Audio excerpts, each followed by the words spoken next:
everyone, I am back to do my final One Book July update, and a lot's changed since last week. So you can see here, this is not the planner that I showed you last week. You might remember from last week that I lost the original planner that I started One Book July with, which was a Cahiers size notebook I made myself. Last week I very quickly put together a B6 size notebook, and I tried it for a few days and I realised that actually B6 is too big. I don't need a B6 size notebook. I was looking back through some videos that I had made last year. I was in a personal size traveller's notebook, and there was something about the personal size that was calling to me again. So I decided to make a personal size traveller's notebook.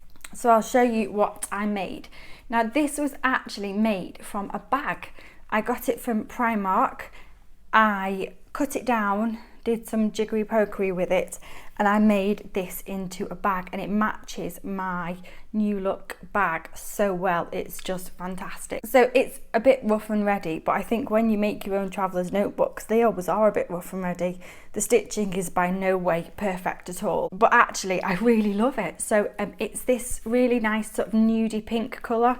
Matches my nails really well, doesn't it? On the front of it here, this is actually a little rose gold bee. Now I don't know if you know, but I'm from Manchester. You can probably tell by my accent, and the symbol for Manchester is a bee, so this just was perfect. And inside, this is what I've done. So it's got this secretarial pocket here, and then on the back, check out the rose gold. That's probably giving you so much glare, but it's a rose gold pocket, and the spine is rose gold as well. So it's just me to a T. I think rose gold and pink goes together so well. So this is the setup that I've got going on. Basically it's exactly the same as the setups that I've had in the notebook so far, but just in personal size. So I've got my calendar here, and this is one thing tried and true that always works for me, is my calendar in a list format. When I am looking at what I've got going on, it is just so much easier for me if it's in a list format. I appreciate looking at other people's calendars in a boxy format, but for me, when I am future planning, if I can flip to dates, you know, so let's say someone said to me, what are you doing in December? If I can flip here and find the day, it's a winner for me. So what I'll do next year is I will replace this smaller one with a full year. So I'll just create a year for 2018 in exactly the same format, and it's just fantastic. And then the monthly, it's the same sort of format as I have done previously, but basically what I have got here is at the beginning I have done my month again just for consistency, and I have got a flip out here. So I've got a flip out, so the page just sort of increases, purely because I couldn't fit everything here onto the page. When it was in B6, I could do that, I could fit everything on. So what I've done is I've just made a sort of flap panel. I've got my things that are going on there, and what I also do as well is after the day I write down what we've done, so like for memory keeping as well as for planning, and then I have just created that flap. And the great thing is that when I'm looking at my week, I can just flick back and I can see the month, because I really find having the month written down like this so useful. I find a lot of times that people will ask me a date, and if I can't see it in this format, I find it really difficult to get a sense of where I am and what I'm doing. So if I've got this very visible, it's great. Otherwise, I have to get my phone out to check what day equates to what date, if you understand. Cleaning zones, you know, just so I've got my cleaning zones written there. My bins that need to be collected, because we have 4 bins. Is that right? Yeah. Green, brown, blue, grey. We have 4 bins, and so you need to make sure that you put the right bin out. And then I've just got a little section for any notes that come up. I can just put them in there. So that is how that panel is working. And then I'll just show you this week. So I have created the flappy panel. I've got space for social media. I have got space for stickers. I know that I said I was going to stop doing stickers, but I've got that many sticker kits, and I do enjoy sitting down using sticker kits. I find it really calming, so I was trying to find a way that I could use sticker kits and still have functional planning. So what I've done, I've basically created my own sort of inserts. So what I have is a week on 2 pages with a flappy panel, and then I just have my things to do. So I have combined my things to do with a little bit of journaling and memory keeping. So, you know, I can look back and I can see what tasks I had to do. Monday's a good example there. I had, you know, a few tidying up tasks, some things to remember about a workman who was coming. Yesterday I didn't pick up my planner at all, really, purely because the kids are here, so there isn't a lot of time for sitting down with my planner. Things are getting done, absolutely, but the really exciting thing about yesterday was that James had a wobbly tooth when he woke up. So he came in rushing into me when he woke up saying his tooth was wobbly, and then by bedtime last night it was out.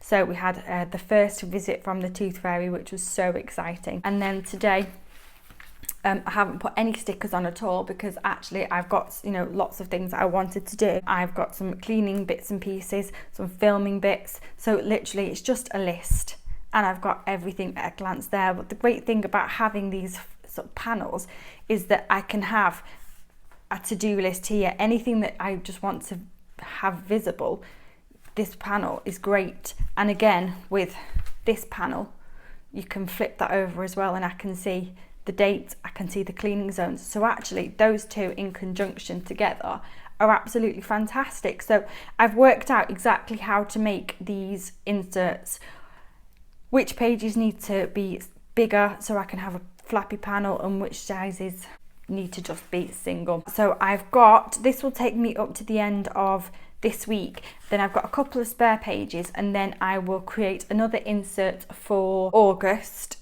following the same sort of pattern, because actually this has worked really well and I'm really pleased with this. Then I have done an insert here for notes. I decided that I was going to take out my collections from here and store my collections in a different place. I'm finding that a lot of the collections that I have are better suited in a larger size notebook, for example an A5, and trying to squeeze them into a smaller notebook would just not have worked.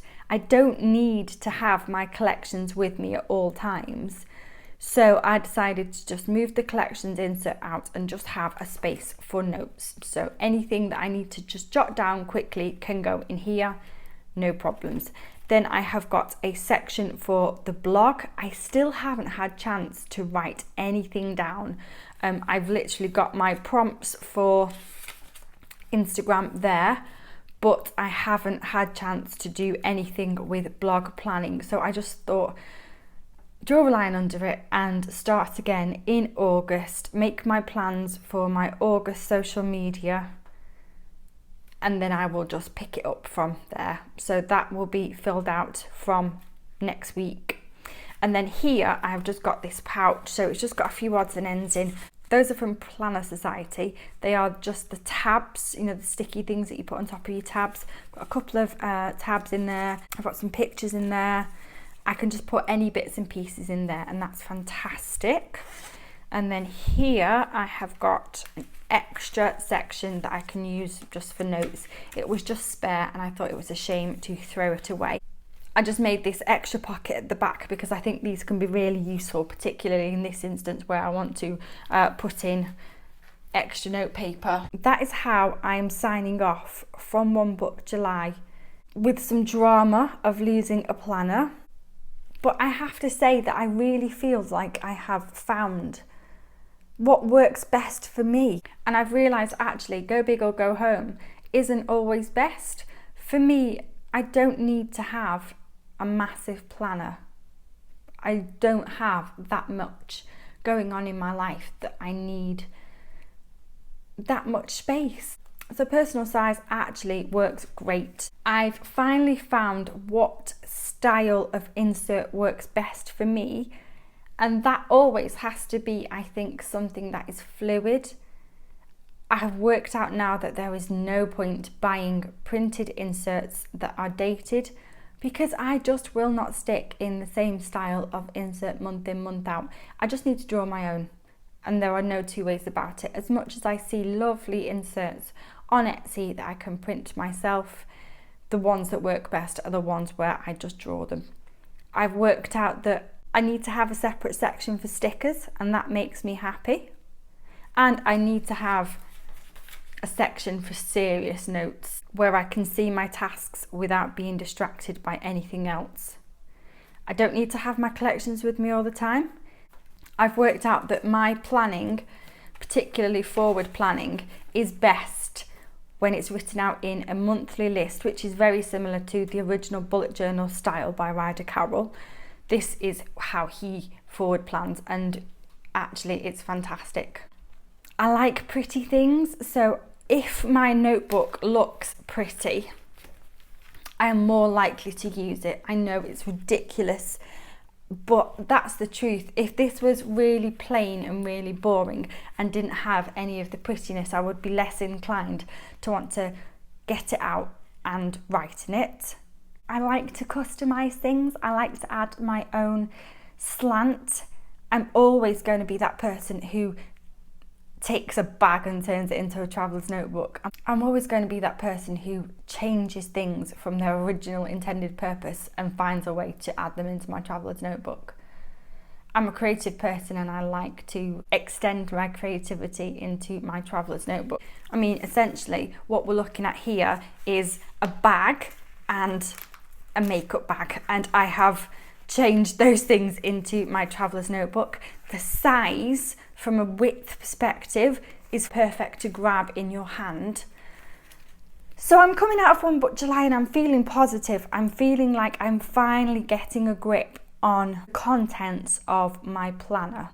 I knew myself that I was happy and settled in strings rather than in rings. I'd worked that out quite early on this year, but the internal parts and the nuts and bolts of the planning were not as clear in my mind. So One Book July for me has been a massive success. I really hope One Book July has been a great success for you. I'd love to know in the comments below if you have done One Book July. What did you think? Were there any things that you learnt about yourself or your planning that have been like a revelation, I suppose? And finally, are you going to continue using the setup that you've been using in July for the rest of the year? Thank you so much for watching. Thank you to Romany, Vicky and Carrie for setting this challenge up. Thank you to everyone who's watched me. I've really enjoyed watching lots of other people's videos from One Book July. And I will see you all really soon. Bye for now.